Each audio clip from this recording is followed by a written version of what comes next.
now that we've got the hive open, we can take this opportunity to take a couple of different types of samples, and these would be good indicators of brood health.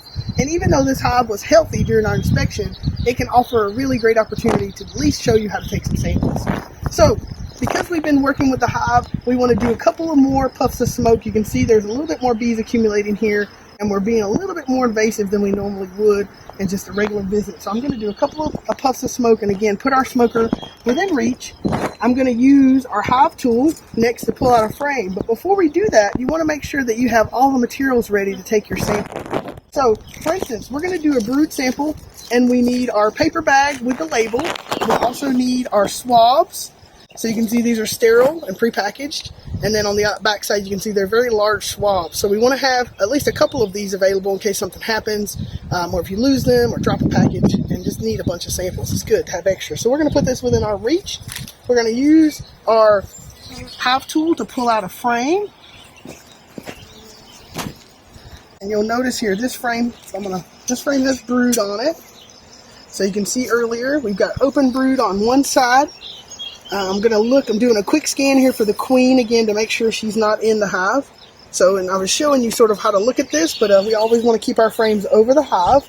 And then also the back side of the frame, I just want to make sure the queen is not available. Now, even though this frame appears to be healthy on visual inspection and does not need a sample, we're going to just demonstrate what to do. The first thing I do when I take a sample is I generally want to shake the bees inside the hive. And this gives me a clear platform to be able to work if I need to take multiple samples.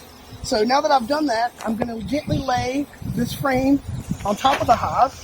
And you'll notice in this hive again, there's very healthy brood, but I want to demonstrate to you how to take a sample. So we're going to open up our Q-tips that are sterile in the packaging. And we're going to have our paper bags ready to accept the sample.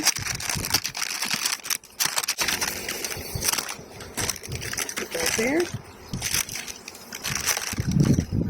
So my plan is to probe any cells that look suspect. So obviously these are cells that look very normal and healthy, nice capped, good color, no holes, no different sunken in or different shapes. And then of course the brood itself, the open brood, the larvae look really great. They're really nice and white, C-shaped. They have a little bit of liquid surrounding them. But if you were going to take a sample from them, say one of these were suspect, you would just take your Q-tip, and of course the end that has a cotton tip applicator, and you would dip that gently into the cell and remove the larvae. So I'm going to again use this for a larvae that's healthy, and you can see once you probe that, you got a bee here that's decided to eat some of our sample, but you'll notice that you remove the larvae and you've got it on the end of your Q-tip. So this is a good sample. It contains enough material, and now that you've got it in your reach, we can lay this down just gently and put this inside of the paper bag for storage. And because we've got a sample, we want to go ahead and fold this over. And at this time, you would fill out your sample information and get this ready to send into the lab. It's really important that you put these brood samples in a paper bag because of the perishability of the bacteria themselves. You don't want to suffocate it. You don't want to have any sort of issue. You want the bacteria, if it is present, or any other brood disease, fungi, if it's present, to have an ability to breathe and stay alive. So you don't want to put this in plastic. You do want to put it in paper. So now we've got our sample. We would label the outside. We would get it ready for shipment. And I'm going to put this on the side.